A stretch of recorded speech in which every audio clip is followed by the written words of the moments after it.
Good morning, it's Deborah from Embody Nature, and I am a trauma and emotional regulation coach. And I'm here to talk about the patterns that rule our relationships from underneath in our unconscious space. So, welcome if this is your first time you're joining us. And if you're back time again, I love hearing from you. I love connecting with you, and I love sharing the things that I've learned over years of working as a social worker in the trauma field, and also just through living life and experiencing my own developmental trauma. So today I'm talking about understanding unmet childhood needs and how they show up in our relationships. So have you ever had a reaction to a partner that you felt bigger than the situation actually was? Maybe they didn't text you back, maybe they walked away during an argument, or maybe they didn't notice that you needed help and you just wanted somebody to get you and be there for you.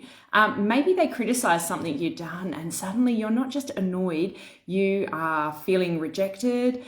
Your whole body feels like it's on fire. You feel unimportant, abandoned, alone, or completely overwhelmed. And afterwards you might even think, why am I reacting like this? And you start sort of second guessing yourself, like, was that bad? Like, do I need to address it? And often you do, but sometimes it's just trying to work out why things burn so brightly in our body. Why is it such a big deal? And why does it just feel like I'm being attacked and triggered right now? So today I want to explore something that can completely change the way we understand ourselves and in relationships, because sometimes the reaction we're having in our adult relationships isn't about just what's happening now. Sometimes our nervous system is responding to something that we have learned in the past. So I'm going to talk about our first relationships, because this is where we learn to have relationships, whether it's our parents, our caregivers, siblings, the adults around us. And in those relationships, our brain is developing and it's constantly learning, what is love? How can I trust people? Will somebody come when I need help? And what happens when I'm upset? Is it safe to have feelings? And, what do I have to belong to? How do I fit in? And I guess we don't necessarily learn these things through words. We learn them through experience and we hold them in our body. And sometimes it's more about what didn't happen for us, who didn't show up for us. Were we left alone to figure things out? Did our parents hold us through the tricky emotions? And for most of us, they didn't and they couldn't. They didn't know how to sit in those emotions themselves. Or maybe you came from a really loving family, but just emotions weren't really talked about. Maybe you were praised for being independent and learnt not to need anyone. Or maybe there was conflict in your home and you learnt to be the peacekeeper. Or you just became really responsible quite young, whether it's because you had siblings you had to help bring up, or a parent with a mental health issue and you became kind of the carer. Maybe you felt you needed to be good, to be successful, and that was your way of finding your worth and your value. Or maybe you experienced a lot more obvious neglect or abuse. Whatever the experience, our nervous system holds onto that, and it's constantly taking notes, and all those experiences become templates for us later on in life.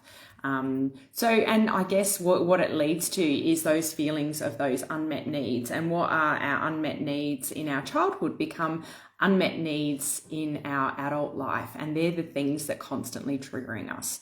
So it doesn't mean that we've had a terrible childhood if those needs are unmet. We could have had wonderful, loving, supportive parents, but our parents were human.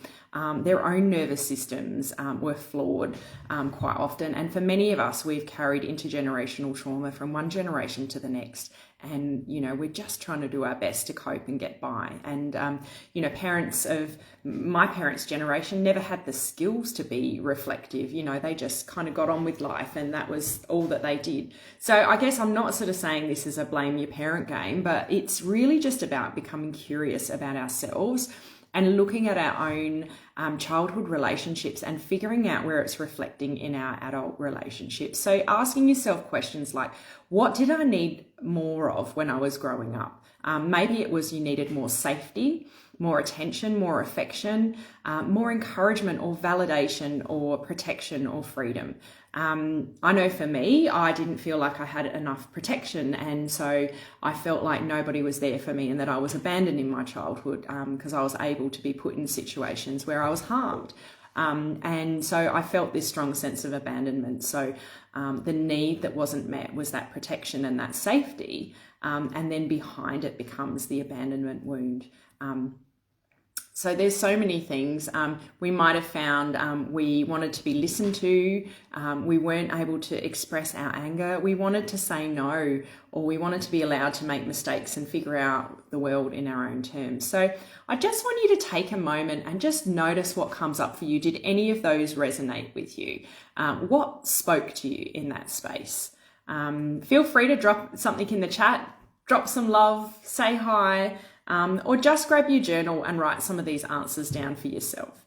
So if we're thinking about the need underneath the reaction, here's where it becomes really interesting for relationships, because often our partner sees, or we might see in our partner, the behavior, but underneath the behavior is a need. And underneath the need is that old wound.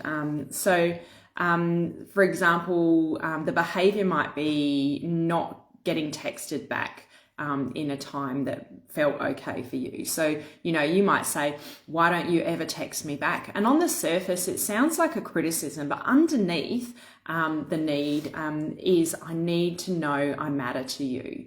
So, we look at the iceberg and there's the behavior on the top. The behavior is not being texted, and the feeling underneath might just be abandonment or alone, feeling alone, and then the need is needing to feel like you matter.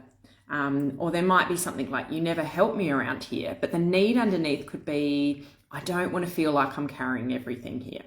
It might be, the behavior might be, you don't care about me, and it might be that I need reassurance that we're okay. You might hear it, just leave me alone. That might be the behavior, but the need is that I am overwhelmed and I don't know if I can stay connected while I'm feeling this much. So I guess this is where we start to look at the need beneath the behavior, and we can spend all day long trying to deal with the behavior, and it always seems to escalate things. And I say this when I'm working with children who have experienced developmental trauma. When I'm teaching foster carers, you can spend all day long trying to deal with the behavior and you will not have the success you need, especially when someone has experienced developmental trauma. But the minute you start looking underneath the surface and looking at what is the unmet need, if you can meet those needs, I guarantee you every time there is going to be a shift in that behavior, because the behavior is not going to be needed anymore.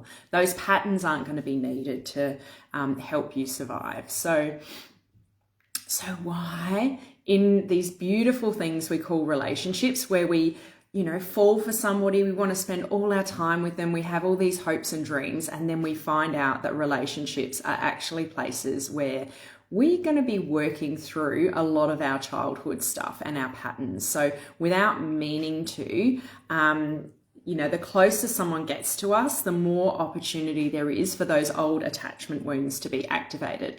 So I spoke to a couple yesterday, and one of the things they were saying is, when we're with other people, they see all our value and all our strengths and all the beautiful things about us. But then when we're with each other, the triggers come out, and we aren't, this behavior that comes out isn't really aligned with how the rest of the world sees them. So, relationships bring out the vulnerable side of us. They bring out that real unknown, unseen, unconscious side of us, sort of not just the subconscious, but the unconscious, because our intimate relationships touch the very things that we care about the most. So they're things like, will you choose me? Am I important? Can I trust you? Will you stay? That's a really important one, particularly if you've got partners who every time you have an argument, they're thinking, I'm out of here. Can I depend on you? And can I be fully myself and still loved by you? So none of this self-sacrificing and hiding who you really are just to, please. So sometimes your partner isn't creating the wound. I really want you to hear that. The wound isn't being created by your partner, but they might just be pressing on it. The wound got created in your childhood or in some other place where you've experienced trauma, and that wound is there, and it's not hard for somebody to find it and press on it. So it doesn't mean your partner gets a free pass, and when they do things, we still need to address them. We still need to have those conversations. But if we're realizing and just having this awareness that they're just the ones pressing on this, it can really change the language we use, because we might be able to then turn around and say something like, when you did that behavior, it actually made me feel triggered, and it brought up my childhood wounds. And you can share a bit more openly and a bit less judgmentally what's going on for you, and then hopefully they can step into that conversation with you. So it isn't, it's our childhood stuff that's being brought up, but sometimes, there is something happening between us right now. And this may also be touching something old in me. So there's two things going on at the same time. And that's incredibly important that we don't dismiss either one of those, that something is actually happening between us now, and this may also be touching something old in me. So this is where we bring in the nervous system. When something touches an old wound, the nervous system can go into that protection mode. It flips into that fight, flight, the freeze, and the fawn. Get that round your tongue on a Saturday morning. So we jump into this where we flip our lid and we're in our survival mode. And this is where some of those behaviors come out, and it's, you might find that you become angry, or you withdraw, you might become defensive, or you might feel like you start explaining yourself, or you might completely shut down. And when you're highly activated, our ability to think clearly decreases. Our ability to tap into our cognitive brain, the part of our brain that calms us, the part of our brain that has got verbal reasoning to understand and to process and to speak. All those parts of our brain sort of go on a bit of a holiday. So it become really challenging once our lid is flipped to be able to have those emotional relationship conversations. The emotional brain takes over, and it becomes, so difficult to have that reasoning and perspective, some flexibility in your thinking. So you might know intellectually, my partner isn't actually abandoning me. They're not leaving this relationship in this moment, but your body is screaming it. Your body is screaming, I am being abandoned. And that's what simply telling yourself to calm down doesn't work. We have to learn how to regulate our nervous system and change that story that's going on underneath the surface, that sort of filter that we see the world through. So I'd love you to grab a piece of paper now and write down one of your recurring conflicts that you have in your relationship, because often it's not just the thing, it is the patterns beneath the thing. Often we have the same pattern behind every relationship we have, and sometimes it's about mapping what that is. So something that keeps happening, and then I want you to compete like these 4 sentences. So the first one is, when my partner does whatever it is that they're doing, I feel, and just complete that sentence. And then I want you to ask the second question, the story that I tell myself, and what the third question, what I really need in this moment is. And then I want you to ask the really interesting question, when have I felt this feeling before? So don't force an answer. You don't have to go searching for trauma. Just notice what comes up. And it might be, maybe I felt invisible as a child. Maybe I learned I couldn't rely on people. Or I learned that people leave. Or I learnt that my feelings were too much. And I know that was for me in my parenting. My parents weren't able to sit in any of my emotions. So they would just brush me off to deal with them all on my own. And so when I felt big emotions, I soon realized that it was too much, and too much for my parents to relate to. And yeah, I think I learned that I learned how to look after myself. I learned that conflict wasn't safe. So there's all these things that could come up for us. So how do we shift from blame to curiosity? And I guess it's a really important thing that we do. So instead of starting to look at what's wrong with you, and whether that's looking at ourselves or looking at our partner, we can start asking what is happening for you or what happened to you. So instead of why are you overreacting, we might ask, what has this touched in you? And instead of saying, how do I make you stop feeling this way, we can then go, what do I need to do right now?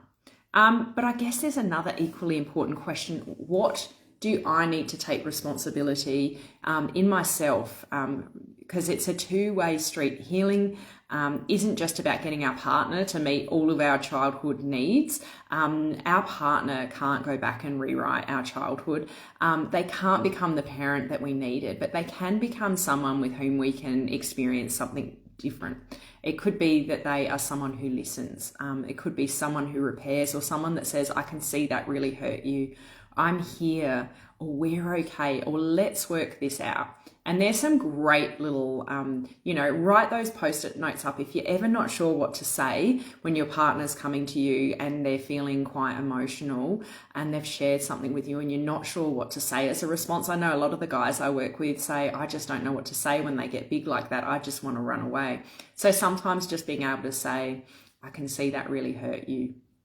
I'm here. That's a really good one. I find that's really good for my kids too. We're okay, or let's work this out. So sometimes you just need to have those validating statements.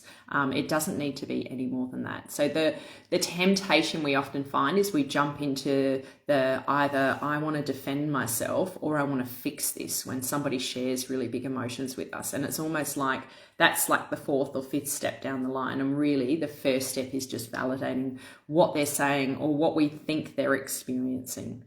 So this is where we lead into connection before correction. And this is something that I teach with parents to really focus on when your kids are overwhelmed. But it's the same in relationships. If your partner's overwhelmed or you're overwhelmed, the really important thing to do is to seek that connection with each other. Because often, it could just be as simple as holding each other's hand and just looking into each other's eyes, and just, even if we're feeling the conflict, just helping our attachment system to warm back up towards each other and have that sense of connection. Because once we have connection, what often happens is the lid that's flipped starts coming back online again. So then we start to be able to access all that clever part of our brain again, which means it's more likely going to be a successful conversation that's happening. So we've learned to co-regulate in that moment by having somebody help us, someone to understand us, to validate us.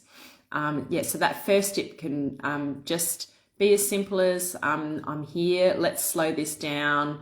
We don't have to solve this right now. So we really want to look at that safety first. Then we want to understand, and then we can look at problem solving. But I think we often jump straight into problem solving a bit too quickly. So if you take one thing away from today's conversation, I want it to be this. Your reactions make sense. They develop for a reason. They develop to protect you when you were younger. And that pattern is so firmly entrenched in you now. So it's really important to really question, what is this reaction trying to protect? And underneath that, like, what do I need? Because when we begin to understand our unmet needs, we can stop expecting our partners to magically figure them out. And we can learn to communicate them. We can learn to regulate ourselves, which is the biggest gift you will ever be able to give yourself, to learn those skills of self-regulation. I can't emphasize that enough. That has changed my entire life, to know that I can actually go through that process of regulating myself. I love it though too when my partner can help me in that as well, but often I need to take the edge off of it myself first before I can even know what my needs are to ask for them to be met. It might be just as simple as, I'm feeling really overwhelmed now and I think I need a hug. And then it's a much easier place to connect and get your needs met than actually starting to yell at them and criticize them and, tell them off for not meeting your needs, when half the time we don't even know what those needs are ourselves. So being able to sit back and take a breath and pause and just go, what is happening for me? Why is this? What has been triggered? What's coming up for me right now? And what is the need that's not being met?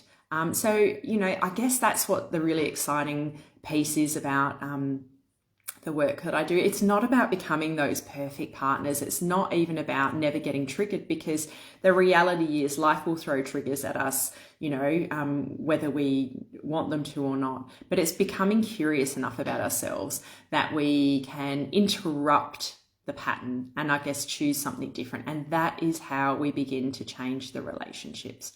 So if you're a journaling type, I really encourage you. I've got some journal prompts here. And what did I need more of when I was growing up? That's the first question. Which of those needs gets activated most strongly in my relationship today? And how could I begin to communicate that need rather than reacting for the wound? So, and the next time we meet, I'm going to talk about the 6 core human needs.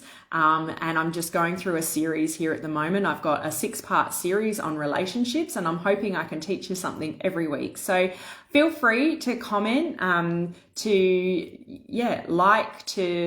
you've got any questions, DM me. I work in this space, of these patterns, and whether you need some individual support or whether you're looking for support as a couple, get in touch and I can talk to you about the ways that I can help you. So enjoy your Saturday. It is raining a lot in South Australia and probably half of the way over Australia today. There's a really big cold front coming in. So stay warm, stay dry, and have a fantastic day. See you next time.